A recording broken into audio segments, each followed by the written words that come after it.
Assalamualaikum warahmatullahi wabarakatuh. Waalaikumsalam. Allahu akbar. Allahu akbar. Allahu akbar. Allahu akbar. Allahu akbar. Allahu akbar. Allahu akbar. Allahu akbar. La ilaha illallah wallahu akbar. Allahu akbar. Walillahil hamd.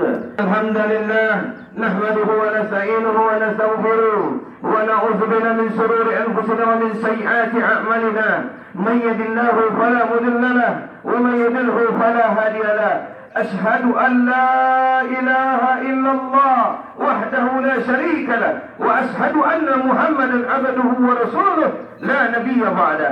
اللهم صل وسلم على سيدنا ومولانا محمد وعلى آل سيدنا محمد. وقال الله تعالى في كتابه الكريم وهو أصدق القائلين: نعوذ بالله من الشيطان الرجيم. بسم الله الرحمن الرحيم. ولو أن أهل القرى آمنوا واتقوا لفتحنا عليهم بركات السماء والأرض. وقال الله تعالى أيضا في آيات أخرى: نعوذ بالله من الشيطان الرجيم. بسم الله الرحمن الرحيم. رب اشرح لي صدري ويسر لي أمري واحلل عقدة من لساني yafqahu qawli. Sadaqallahul azim. Bapak Ibu sidang salat Aidil Fitri yang dirahmati Allah Subhanahu wa taala, wabil khusus tamu kehormatan kita Syekh Ahmad Abdul Nasir yang datang dari Palestina untuk memimpin salat Aidil Fitri di kampung halaman kita ini. Mudah-mudahan dengan dipimpinnya salat Aidil Fitri ini bersama beliau, insyaallah Allah turunkan keberkahan di kampung ini dengan Allah angkat wabah pandemi yang sedang membuat kita ketakutan saat ini. Insya Allah minal aminin. Bapak Ibu yang besar tidak tersebut gelar, yang muda tak terpanggil nama, namun tak mengurangi rasa hormat. Mudah-mudahan kita yang duduk berkumpul di sini, insya Allah menjadi hamba yang bertambah beriman kepada Allah, yang bertambah takut kepada Allah, yang bertambah bertakwa kepada Allah, dan mudah-mudahan Allah turunkan berkah di kampung ini. Amin ya rabbal alamin. Bapak Ibu sedang salat Aidil Fitri yang dirahmati Allah Subhanahu wa taala. Ada kalam yang begitu indah dari Allah Subhanahu wa taala. Apa kata Allah di dalam surat An-Nisa ayat 36? Na'udzu minasyaitonir rajim. Bismillahirrahmanirrahim. Wa'budullaha wa la tusyriku bihi syai'an. Dan sembahlah Allah dan beribadahlah kepada Allah dan jangan sekutukan Allah dengan sesuatu apapun. Kita hadir di tempat ini, kita duduk di tempat ini, kita menggemakan takbir di tempat ini, kita melaksanakan salat sunnah Aidil Fitri 2 rakaat, tidak lain tidak bukan hanya untuk menyembah Allah Subhanahu wa taala. Hidup dan mati kita ini sudah kita sesuaikan dengan kalimat inna salati wa nusuki wa mahyaya wa mamati lillahi rabbil alamin. Banyak orang yang ahli ibadah, wa qalilun minal musyrik, akan tetapi sedikit orang yang tidak musyrik. Banyak terjadi kemusyrikan gara-gara wabah ini. Sampai-sampai mohon maaf lahir batin, adanya larangan untuk salat Aidil Fitri di kota Pekanbaru. Allahu Akbar. Sementara kita belajar dari saudara kita yang ada di Palestina. Apa yang terjadi? Mereka mohon maaf lahir batin dengan mengemakan takbir melawan serangan daripada orang-orang Israel. Mereka dihujani peluru, mereka dihujani dentuman bom. Sementara kita enak dengan gampangnya, dengan mudahnya untuk mengemakan takbir hanya gara-gara wabah pandemi. Salat Aidil Fitri dietiadakan di beberapa masjid. Na'udzubillah min dzalik. Lihat betapa nikmatnya kita.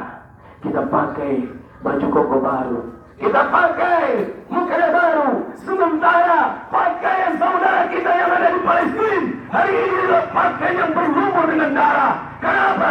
Tadi malam mereka melakukan gencatan senjata yang begitu dahsyat. Mereka luncurkan bom-bom nuklir yang dibantu oleh Amerika, Inggris dan Jerman. Namun apa yang terjadi? Tadi malam mereka menggemakan takbir dan keadaan dijatuhkan dentuman bom. Coba bayangkan sedang sholat Aidil Fitri, apa yang terjadi? Kita bisa minum minuman kaleng, tapi saudara kita yang di sana Mereka minum tetesan air matanya.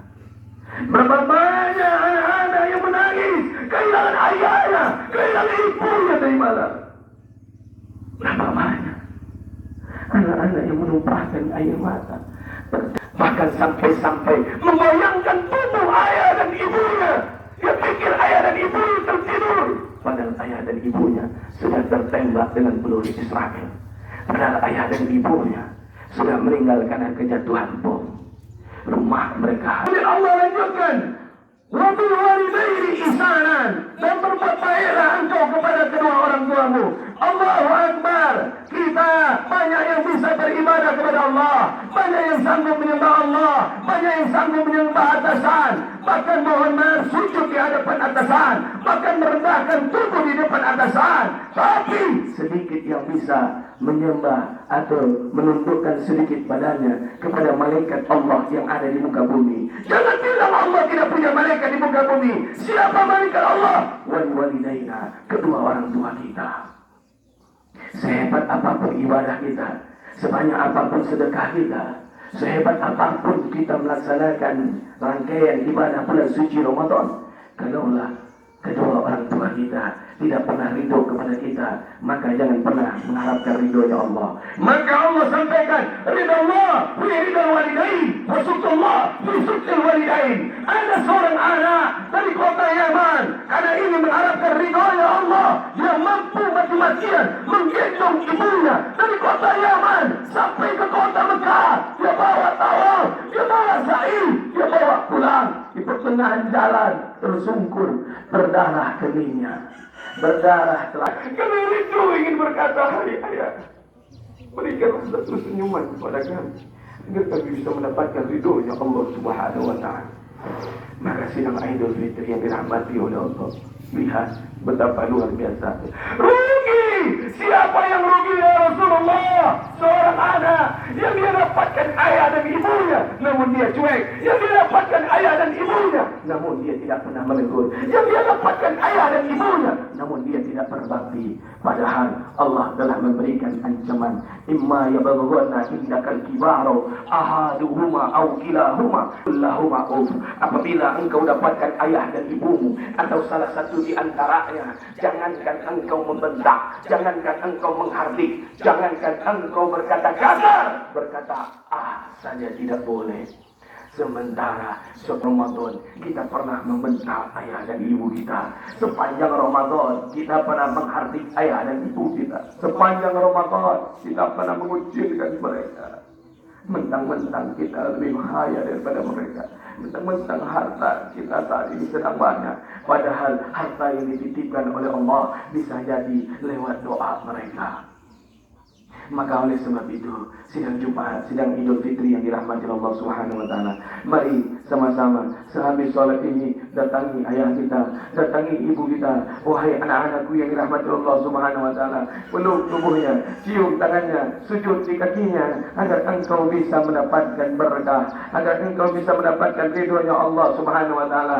Wahai para ayah, ketika anakmu datang, maka letakkanlah telapak tanganmu di rambutnya, di kepalanya, maka bacakanlah dua kalimat syahadat, asyhadu an la ilaha illallah wa asyhadu anna Muhammadar Rasulullah. Ya Allah, jangan pernah engkau jadikan anakku seperti aku ya Allah, karena kami pernah mendengarkan kalam dari baginda Nabi Muhammad sallallahu alaihi wasallam, ma fil aba wa ma fil abna.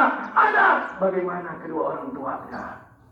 Maka ketika kita tidak pernah berbakti kepada orang tua, jangan pernah berharap anak kita akan berbakti kepada kita. Ketika kita kurang ajar sama orang tua, maka wajar suatu saat nanti anak kita tumbuh remaja menjadi anak yang kurang ajar dengan kita.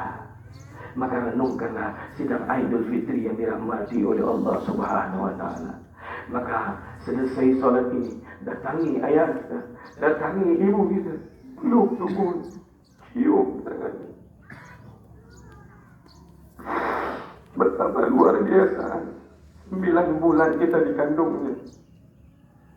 Wahnan ala wahnin, bersimbah darah, berderai air mata, berkucuran keringat, meregang nyawa dia lahirkan kita.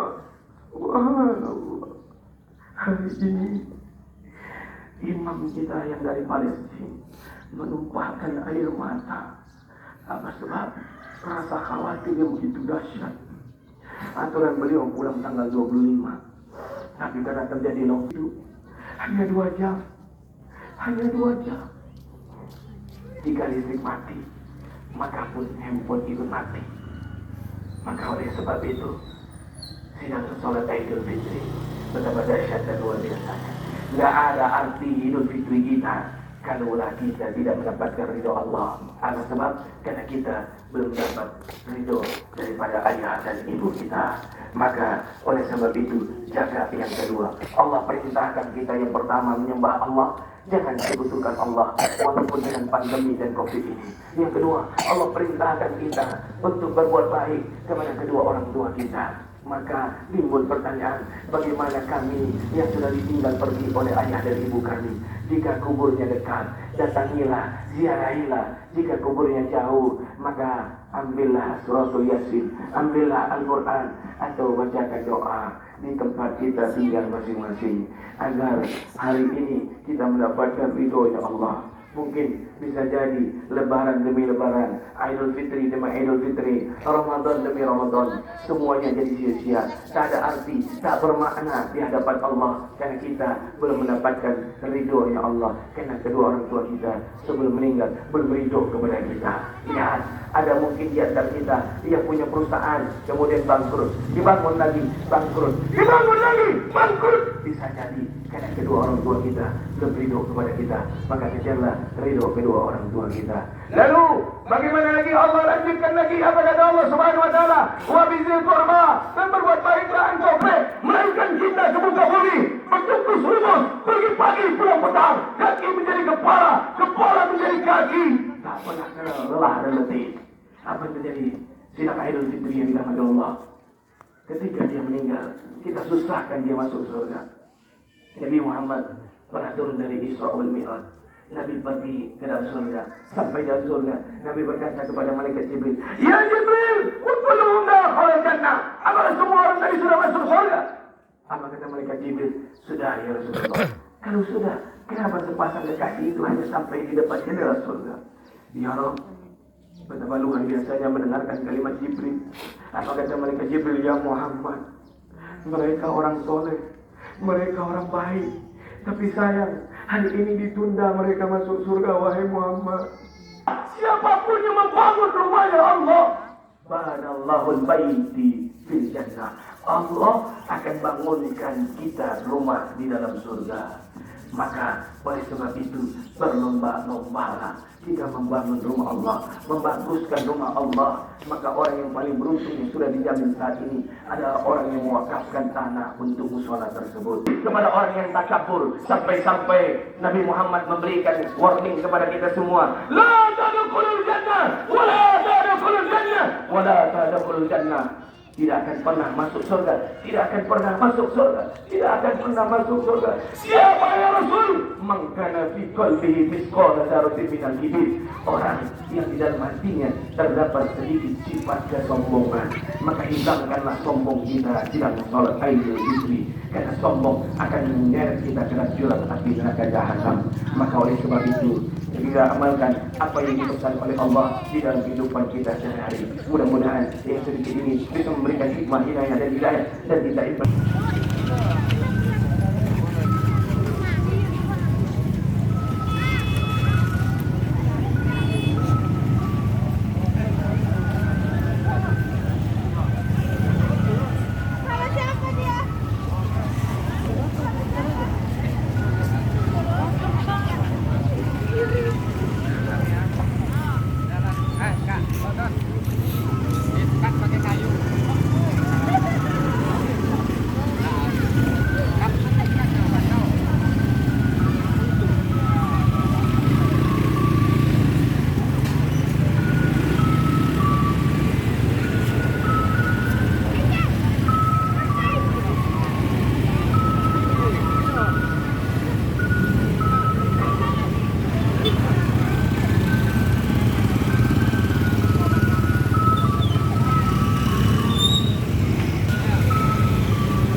Belum.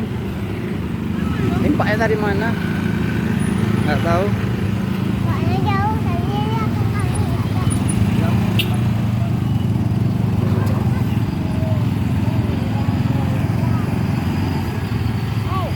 Banget deh, turun lah deh. Turun bikin video nih. turun lah dia. Sejadahnya tadi.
Bahasanya mantap. Kita belum minta AA mau OO. Apa tuh? Belum minta maaf.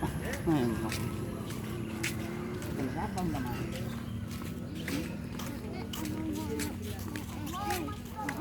Mainnya OO.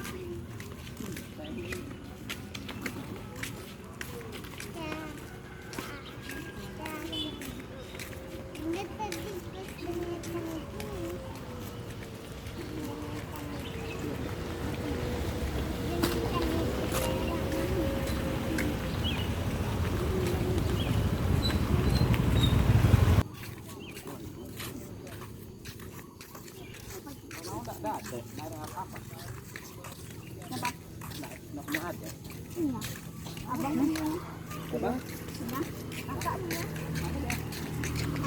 kerja.